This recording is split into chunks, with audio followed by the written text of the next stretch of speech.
Hey, everybody, this is Kerry with our weekly look ahead via the Vedic Astrology lens. This is for August 2nd through the 8th. So August begins. I'm sitting here on my lovely deck in Estes Park, Colorado. And my keyword for the whole week is set a course. You can see from the thumbnail, it's a pretty boat picture. Why I picked that is that it feels like things can actually move this week. Even though we have a waning moon, it's still pretty bright, the moon. It starts out the week in Pisces with Saturn, but then moves through some empty signs and reaches Gemini and joins Mars by the end of the week. So it feels like even though the moon is waning, still bright, we're moving. It's it's time to do a thing. That's what it feels like to me. Because we've got a lot of changes that are initiating this week as far as planets, inner planets.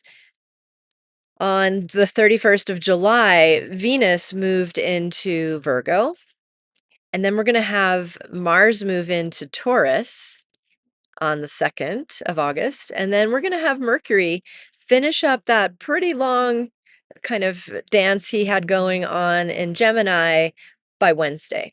So those three planets shifting signs all within a week of each other feels like things are changing. Um, for what it's worth. The other things I notice are Jupiter, the combustion of Jupiter last week, meaning Jupiter conjoined with the sun, seemed a little intense, and that's ending, right? So the sun has moved past Jupiter. That feels good. We do have Saturn in retrograde motion. That's been going on since late July. That's a 4.5 month long experience where we might feel a little lighter and faster with Saturn related things, who tends to be slow, heavy, and pressurized. So, retrograde Saturn might be a time to move things along a little bit quicker.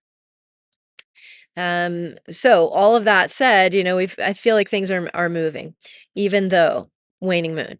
Okay, so it feels like a kind of a nice week ahead, to be honest. Not saying that nothing bad will happen. There's world events and big things happen all the time. So these predictions are more general and used for your own personal path. I use general vague words because I'm talking to every one of you who has all the signs and all the planets everywhere. So just noting the weather patterns that I'm seeing. And also, I will mention that you can go look at my monthly forecast. It's this is the first month I did a video version of it. I'm reading my forecast. I've been writing that forecast for over 25 years, and I started putting it out as a podcast. Now it's on video. So if you want to watch me read the forecast, the August forecast, there it is for you. Okay, so let's get started. I'm showing the chart here. This is another thing I wanted to mention. I had a really nice suggestion from somebody, and not everybody likes to look at these charts. It's okay. I get it. It's confusing. If you're interested in understanding how that works, I'll put a link to my How to Decipher a Vedic Chart video there for you. Um, Otherwise, taking a poll. Would it be better to keep showing this chart on my weekly look aheads? Or would it be better for you if um, I kind of went day by day and just gave you wording, like the moon is moving this day, or it's going to be with this planet that day, this event is going to happen, and here's the keywords. So let me know in your comments what works better for you. Some people like the charts because they're learning and they want to kind of puzzle it out. So that's why I put it up there for you. Okay, so all of that intro, let's get into the day-to-day look. You're seeing the chart of Sunday, August 2nd. When I come up with my keywords, I've been really flowy with them lately. I look at the nakshatras, I look at the general pattern of the day, I look at the tithi that the moon is going through, and some other factors, and then I just kind of use my intuition, knowing what all those things mean. So take them for what they are. They're general. Okay. So Sunday, August 2nd, we've got Purva Bhadra and Uttara Bhadra Nakshatra. The moon starts out the day in Purva Bhadra, moves to Uttara Bhadra with our waning moon, but still bright. My words for Sunday are deep clean. Deep clean. This is also the day that Mars will move on into Gemini. At the beginning of the day, he's at 29 degrees 52 minutes. He's going to hoist himself over into Gemini on Sunday. So that is, I feel like that's a momentum add-on. Venus moving to Virgo feels like it's rolling. Mars going into Gemini feels like it's rolling. Both of those signs are ruled by Mercury. Mercury rules is the Gemini is the air sign of Mercury, and Virgo is the earth sign of Mercury. Mercury likes to move fast, get things done, multitask, and handle and manage a lot of things at once. So, with both Venus and Mars moving into those environments, it feels like we're moving. We're all moving. So, on Sunday, use it for deep clean because you're moving. You don't need that stuff. Or somebody's coming to visit you, clean it up, that kind of deal. All right, let's move to Monday. Monday is the 3rd. Oh my gosh, hold on, guys. Sorry. Okay. 3rd of August, which is Monday. Okay. Um, so you'll see Mars has joined up with Mercury in Gemini. They'll be there together just for a couple days. Mercury is going to quickly leap out into Cancer. And then the moon is still going to be in Pisces that day, but it's at the very end of Uttara Bhadra and into Revati Nakshatra, which is the very end of Pisces. And my words for Monday are wrap it up. Wrap it up. The end of Pisces and Revati always makes me feel that way. Hey, this is the end of something, like let's get it finished so we can move on. We can push off from the dock and start our new trip. So that said too, Moon and Saturn are going to be close to each other, both Sunday and Monday. Generally, when the Moon and Saturn interact, it can feel a little heavy emotionally. Saturn tends to be pressurized, and the Moon tends to be soft and vulnerable. So that's always a factor when the Moon and Saturn come together. Don't let the bad guys get you down. But again, we have that retrograde motion for Saturn. So maybe Sunday and Monday won't feel as heavy, or maybe it's a good time to deeply detach from difficult emotional patterns that you've been trying to move through or process. Just saying. Okay, let's move again.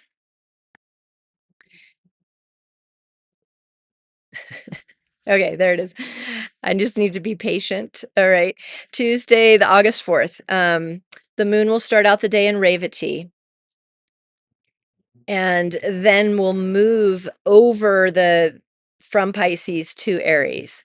I constantly talk about those junctures between the water signs and fire signs. There's 3 spots in the zodiac that have that vibe, right? Pisces to Aries is one, Cancer to Leo is one, and Scorpio to Sagittarius. We call those the gandanta zones. And it's kind of like this feeling of leveling up to me. Without just going into what does the word mean, I feel like those spots in the zodiac are like they're always like a little trial or a test or some kind of push that you need to make to get past something difficult or to rise up a little higher. So they tend to be like a little squeeze play when a planet has to move through them. So the moon does it the most often of all the planets because it moves through all the signs within a month. So as Tuesday, begins Revati Nakshatra, and then the moon spans over into Aries. Hoist the sails. That's my keyword for Tuesdays, for this Tuesday. The moon will move into Revati, get into Ashwini. Tuesday might be a good day to do something difficult that maybe requires the sense of, it's difficult to leave this behind, but I'm letting it go. And I'm pushing forward because I cannot go forward with this thing still here.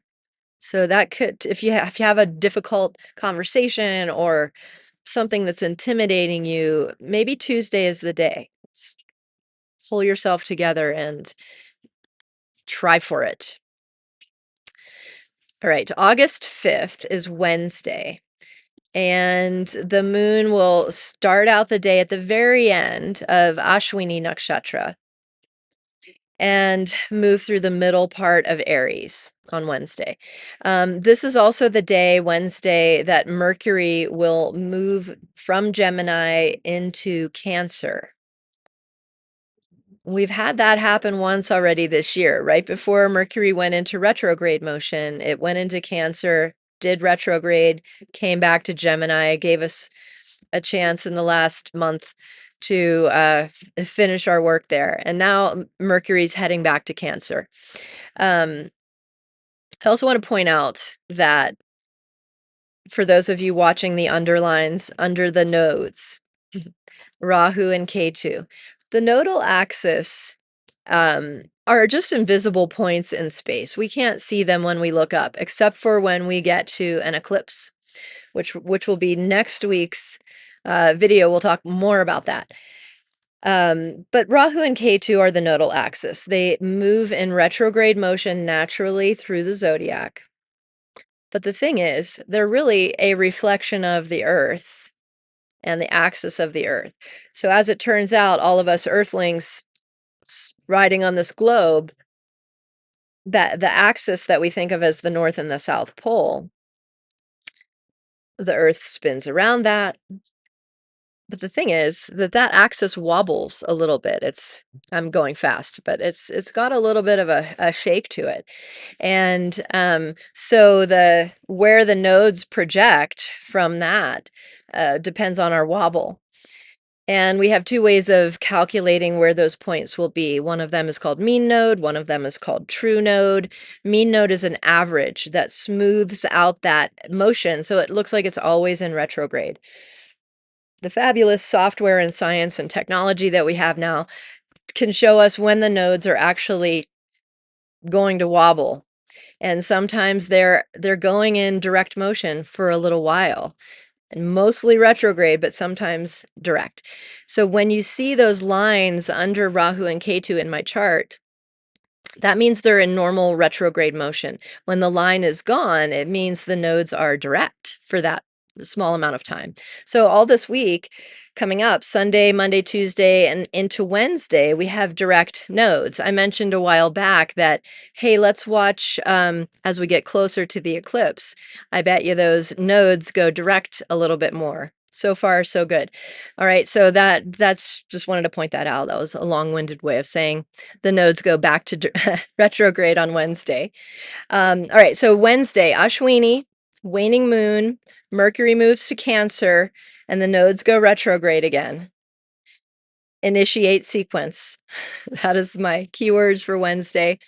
Initiate sequence. Kind of means get something started, but it's also a plan that you already had or something that's familiar. So maybe it's like a mundane thing of like, oh yes, I was ready to do this and I'm gonna do it now. So that's my keyword for Wednesday.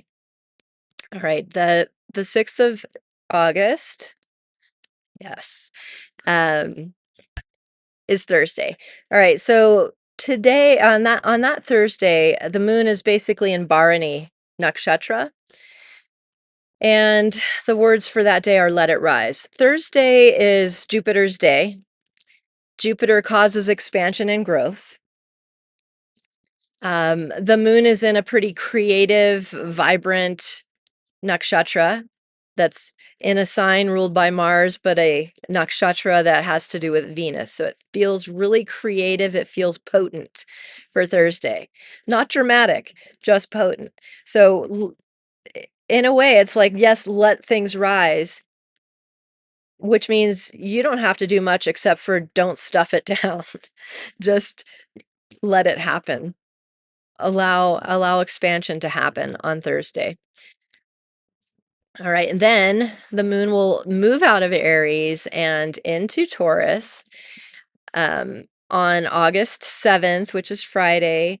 Moon starts out the day in Taurus, actually the nakshatra of Kritika, but just barely, and it goes right into Rohini nakshatra. And by the way, the moon is exalted in the sign or in the nakshatra of Kritika. So think Thursday night into Friday morning. We've got the moon in a good spot. Do something nice for your mother. Friday, August 7th, Kritika right into Rohini. For the most part, Friday is Rohini moon. And the moon, somebody asked me a while ago to talk about the outer planets a little bit more. The moon and Uranus will encounter each other on Friday as well. From what I understand, Uranus can shake things up. So if you're making social plans for Friday, maybe realize that you need to have a margin of error or or be ready to pivot with something on Friday. Create and complete on Friday. It's very creative energy with that moon, and also Mars aspecting Venus, both of them being in Mercury signs. Create and complete. The reason why the complete came up is just a suggestion that sometimes when we get into a creative flow, we can start a lot of things, but then they trail. So maybe just try to finish one thing on Friday. It will make you feel good. It will make you feel stable to do that. Okay, Saturday is the 8th, 8/8/2026. And the moon is in Mrigashira this day. Moon will start out the day in Taurus, move through into Gemini, joining up with Mars on Saturday. Wander in. Mrigashira nakshatra has kind of wandering energy. It's like I'm going somewhere. I just might not be arriving where I thought I was going to arrive. Or I'm open. I'm open to seeing what's out there. So maybe just open up a little. Let yourself wander on Saturday. That's August 8th. And what else do I have to say to you guys? I think that's kind of about it. That's what I've got for you. Oh, I know one more thing. Cancer, the sign of Cancer. Just a little bit about Mercury going into Cancer. Mercury doesn't love Cancer. He doesn't. It's not his favorite sign to be in. He's not debilitated there, but alas, it's super not the greatest environment for him. The positive, though, is that Mercury and Jupiter together. I like when those planets come together. To me, that's the knowledge and the teacher and the student and the teacher and the trajectory of positive growth and learning. So I like when those two are together. So starting this week, we've got Mercury approaching Jupiter. He's gonna move a lot faster. We'll move right past Jupiter and run into Leo in a couple weeks. He's on the move. So that was it, just about Mercury and Jupiter being together. I think that's nice. Thank you guys for watching. I appreciate it. Let me know what you think about my idea of replacing chart with keyword images, or maybe we don't need them at all. Yes, so thanks a lot. Take care of yourselves and enjoy.